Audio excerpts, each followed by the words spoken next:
3ంటికి లేచి ప్రార్థన చేయ నువ్వు గోజాడు. ఇంకా నీకు దమ్ము ధైర్యం ఉంటే 1 గంటకు మోకాళ్ళు లేచి గోజాడు నువ్వు. కొంతమందికి దెయ్యాల భయం.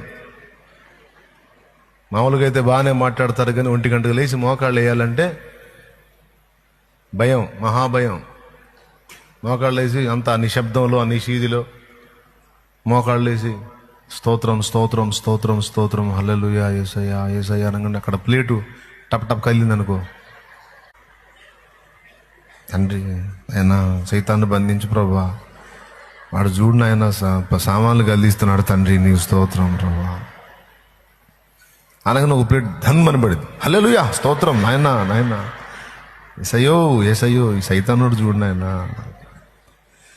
ప్రత్యేకంగా మనం ప్రతిష్ఠించుకొని చేసే ప్రార్థనకు తప్పకుండా దేవుడు విలువిస్తాడు, స్పెషల్ రెస్పెక్ట్ ఇస్తాడు.